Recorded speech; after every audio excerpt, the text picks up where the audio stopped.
This video is all about planting. I think people find planting probably the most difficult element of getting right, but I want to reassure everyone that all the professional gardeners that I know with their own gardens, they tinker around. They rarely think it's looking perfect. There might be a few days, a month, I think, wow, that's wonderful. But it has its highs and lows, and I think with anything that's dynamic, and planting is usually pretty dynamic, it's going to have its off days and its on days, just like we do. So don't beat yourself up about it. If it's not looking pitch perfect 365 days a year, then you're normal. But what I think you can do is I think there are certain sort of things that I work to that I find really helpful. So first of all, I like to decide for myself what the planting is doing. So that in this area here, this courtyard, the planting basically defines the space. And my brief for my planting here is, because we look at it from the office, from the kitchen, from the house, all different areas, I like it to look good all year round. So now you might look at it today in February and think, good. It's got structure. It's had pretty much no maintenance for a few months. I put some rock dust on the hedging, but I literally haven't touched it. But I still like it like this. It's not an overly tidy garden, but then I'm only in the garden maybe 2 days a week, and Dave is usually doing other hard paving and that sort of thing for me, and other bits and pieces. So it has to work really well on a low maintenance regime. So I decide this planting, it's just got to have quite a bit of structure in it, quite a few shrubs. And then basically it's my play area. Because it's the most seen bit of the garden, I like to play around with things. So I'll play around with dahlias. Bacardi are my current favourite, and I'll pop those in. I'll try different annuals to pep it up. When I get bored of a shrub and I think I'm just fed up with that, I rip it out. I love the salvia headspend that I'm putting in everywhere. And I think that's the fun about gardening. You can change it according to how you want it. And you can keep bringing in new things that you prefer and binning or giving away the old things. So apart from saying what do I want the planting to do, so here it's to envelop the area, it's to provide interest throughout the year, but it's not screening. The hedge does the screening and screens it from people coming and going into the yard. Also, I invariably put planting up against the wall of a house. I think when you have a house and paving going straight the way up to it, I think it doesn't look nearly as good as when you soften that transition and you put planting along the base. So that's one thing I nearly always do. Nowadays you're getting a lot more houses with big picture windows, and so you obviously, maybe you just put low planting underneath the glazing if it doesn't open, and then none if it does. And then I tend to put trees in baseless pots further out from the building just to soften that transition and to sort of bed it into the landscape. Then I think you need to decide if your planting is screening or not, and then obviously you want higher elements and whether you want it to screen year round. What we are continually asked for on Gardener's Question Time is, I want something that's very easy, that has colour all year round. And I think actually that is, if you think about it, things that give colour all around, maybe things like geranium, roxane and things like that, you get so bored of. You just don't notice the flowers. And in truth, I think that's how most people respond to colours that are there all year round. I think if you want colour all year round, then, well, I disagree with that. I think it's pretty impossible to get, unless you're calling green colour all year round, which it is, and I love. So then that's obviously very easy because you've got lots of evergreens. So some people think planting is good to soften noise, but actually as a noise buffer, it does, if you speak to sound engineers, it does virtually nothing. It's distance or a solid object that will bounce the sound off that will do the noise. So then if I think about what I'm doing with my planting in other areas of garden, so in my rose meadow, the planting is just a whoop of planting. And that is because I've got a bit of space. I'm trying a different sort of planting. It doesn't look good all year round. It looks much better at its higher points in the growing season.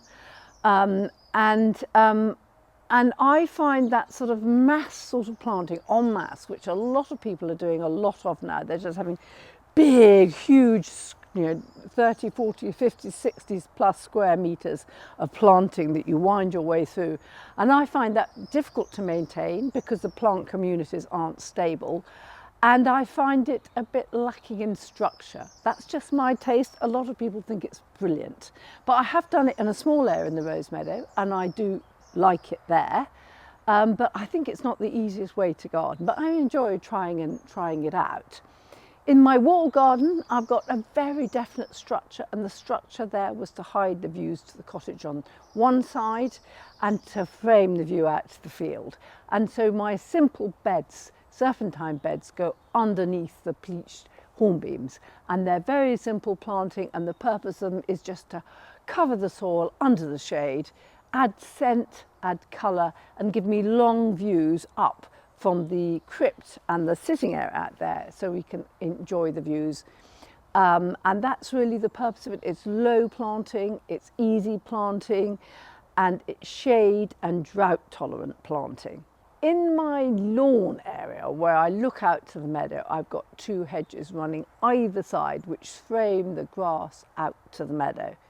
Now I could put big fat beds, borders running down either side, but basically, because that's a view we see out from the kitchen all the time, I like the way that it makes the garden connect with the meadow. And I like the way that the lawn is just a simple bit of grass underneath the shaped yew hedges. If I added beds there, it would be a lot more work. They wouldn't be looking up to speed maybe all the time. And I think it's nice to have something very simple there. So we've got the complex garden here, and then on the flip side of the kitchen, you look out one side onto this, on one side you look onto the clean breathing space of the lawn and the meadow, and I like the simplicity of that. So then in my entrance yard, I've kept it quite agricultural. I've just got my birds clipped in forms in the box. Big mistake using the box with hindsight. And gravel and my shaped cork oaks. And I like that because it's agricultural, it's an entrance yard, and I just like the boldness of the agricultural buildings, and I like keeping it like that. So I haven't gone mad there. I've got some lavender in the centre, and that's got alliums with it, with box, and it's pretty simple, and it's a bit of colour. But basically that planting is kept to espalier fruit trees and gravel and buildings, and very simple structure. And the other thing is, you might want to just create planting, the function of the planting being just to look beautiful, and that's fine. If you want to create beautiful herbaceous borders a la Helen Dillon or something, that's absolutely fine. That's as good a reason as any, but you must be able to spend the time doing that. And you need to make sure that if you're going to have those beautiful herbaceous borders, and assuming you haven't got limitless time, perhaps you want to put them where you'll really notice them. So when you've got your out of your way bits of garden that you don't see every day, keep that really simple.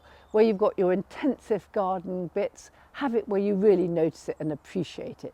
And the views out from the house are really important, especially when you've got a courtyard arrangement like this. We look at it from all aspects of the house, and it floods into the house through the lower kitchen windows. So we're really aware of it. So it is important that it looks good. So having decided on what the purpose of your planting is, then I think it's good to think about the style.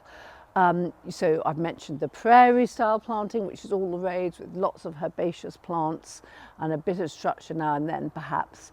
And that's one type of style. Bear in mind, it's not going to look good for maybe 4 or 5 months, or I don't think it looks particularly good for 4 or 5 months when it's a wet, dismal winter. In countries like northern Japan, where we've done them, it's fine because they're under 1.5 meters of snow for 5 months or something, and then the springtime comes with a real bang, and it grows massively and is quickly green again. So that is fine. But in our more temperate climate, I don't think it works quite so well. You might want tropical planting, and tropical borders are wonderful. They're very easy to pull together, just bold leaf plants, that rheums and things like that, and mixing together with bananas, and you get this massive tropical effect, and it's stunning. And that's a very easy one to do. You don't even really have to have much cover in the winter. You can choose hardy plants that create that effect. You might want a more typical rose garden and mix your roses with a few herbaceous. But just have it in your mind, the style you want. Cottage gardening is a very popular style, always has been, always will be. But make sure if you're going for your cottage garden planting, then don't put in things perhaps like golden privet or something, because it's really not typical of a cottage gardening style. So make sure your plants keep on message with your type of thing that you're going to. And keep that, and then the effect will be quite easy. You know, you'll use delphiniums, hollyhocks, nepeta, lavender, all that sort of thing for a perfect cottage garden. You might want Mediterranean style planting, and then that's, you know, lots of greys and teucriums and santalinas and things like that, and they all pull together. Knot gardens, fairly easy, bringing in patterns with low hedges and things. So decide what theme you're going for and try and stick to it. And it might be an original theme, which I haven't mentioned, that no one's ever done before, and that's brilliant, try it. But just remember, you're planting, whatever you choose it will be dynamic. It will move on, you'll get bored of plants, you'll change them. Sometimes it'll look brilliant, sometimes you'll think, oh my gosh, this isn't working. And that's the fun of planting design. A sort of style that was very prevalent in the 70s and 80s, sort of informal mixed borders, and I don't think they will ever go out of fashion. So you have some herbaceous, you have shrub roses, you have shrubs, and they're very popular, and I think they always will be. And then another style is a sort of more geometric parterre type style planting, which is great because you can bring in the structure with the hedges, and then you put in the infills to add the colour and the scent and things like that. And then you have the sort of naturalistic woodland style planting, which you often see on borders against trees and things like that. And you might have lots of ferns and woodland grasses like lugula, and you might have cyclamen coum and hollies and Siberian irises and things like that. And gravel gardens. Gravel gardens are all the rage. I rather don't like the term gravel garden because I think it implies it's just there for the gravel. You know, if a gravel is a good surface to put in a garden and you plant it with lovely plants, like this Hellebore sterni here and the fennel and things, fine. But it's not the sort of reason in itself, I don't think. Anyway, then when you come to selecting your plants for these borders, stick to your theme. And one really good way is to limit your colour range, I always feel.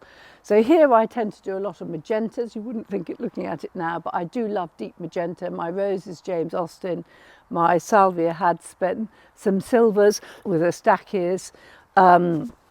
I've got some big euphorbias there as well in the background, just underground at the moment. I have my canna iridiflora, which I love, which is I think one of the hardiest cannas. I've got astrantias, I've got dark purple astrantias, I've got dark purple dahlias, Thomas Edison, I've got some dark purple phloxes, I've got some sedums, and I tend to stick to that range. And I do find whether it's white and blue, whether it's yellow and oranges, by restricting the colour, it does help pull the whole planting together. I think spacing is another thing that people really find difficult to get to grips with, because if you look in the old books, you know, they have shrub spacing, lilac, sort of 2 metre centres. Well, that's fine, you can, but if you want a more instant effect and you're buying wholesale or in numbers, it's quite easy to put maybe 2 or 3 per square metre, and then they will grow as one clump. And the same with herbaceous. You know, I would tend to put most herbaceous, except for the really vigorous, like Acanthus mollis, I would tend to put 8 per square metre, and they will form one clump, and then they look really good. And roses, the David Austin English roses, they will recommend it something like 4 per square metre, which seems quite a lot, but it just means they knit together into a good group. And also, if you get the soil clean first and then you plant densely and you mulch, then weeding is really not a difficult part of the maintenance at all. The only disadvantage that there can be with planting too densely is that it can be quite dry. In a very hot, dry summer, you'll find that they will suffer more, obviously, if they're densely planted, from lack of moisture. And when you get them planted very densely, too densely for that, you'll find that 1 or 2 plants will do really well of the same type and the others will be suppressed. You'll get those few giants that take over. That was when research they did at the University of Bath years ago. But frankly, we are on very dry soil and I have never really noticed that. And this thing about always planting in odd numbers, to be honest, I've got so many clumps of herbaceous here that you wouldn't ever know whether they'd gone in as an odd number or an even number because they very quickly knit together as a group. As I often say, if you have a border and you put 25 different things, say in this border here, as opposed to 4 different things, it's going to be much more difficult to maintain when you've got more different plants. Because some plants will grow faster than the others and overtake the other ones. You'll keep wrestling them apart. So if you're worried about maintenance, keep to fewer plants in the area as opposed to, thank you Zanti, that's really kind, as opposed to lots of different ones. So then the other thing I think don't forget in your borders is trees. So I like having the vertical, so I've just replaced these quince here and I like to have the vertical. They look quite small now. But I think it's very good with the 3D effect. It makes it look more three-dimensional. And I think when you've got a tiny garden, when you put in the 3D effect, it certainly makes it look a much bigger. And also my wigwams. I love putting punctuation marks in my border. So I've got these wigwams here. I might do them from hazel. I might do them from bamboo, painted bamboo canes I've done. I might get them made in wood, but I do like having the verticals coming out of the low.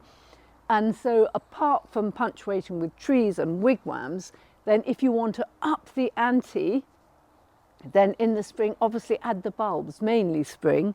So I've got tulips coming up here, I've got alliums coming up here. You might want to put on later summer flowering bulbs as well. So like the eremurus and things like that, which I have in here. So they are brilliant to add that sort of dynamic whop of colour that you really notice and appreciate. And it makes you think, gosh, look what's going on out there, rather than just passing it and never noticing anything because it flowers all year round and looks very boring. So do pep up your borders. And then probably finally is when I initially do a planting plan, I'll do my planting plan, I'll put in the groups of things, and then invariably it will look very sparse for the first growing season at least, even if you're planting quite densely. So I usually put on quick fillers onto the list, that things like the lovely Hesperus matrinolis sweet rocket, which is a biennial or short-lived perennial, things like honesty, love in the mist, nigella, all sorts of things like that. Things like the perennial stock, you know, they say perennial, it's biennial, maybe short-lived perennial, but it goes from seeds or cuttings. And those cheap little fillers that you can do from seeds or cuttings, I will just bang in the gaps in the first couple of years, and then they'll start to die out or you weed them out as the other things come into play. So now's the time to look at your borders, reassess them, look out of your windows. What shall I do? How am I going to tackle it? Develop a strategy, develop the sort of thing you're going for, make sure the beds are clean, order your plants and have a cracking growing season.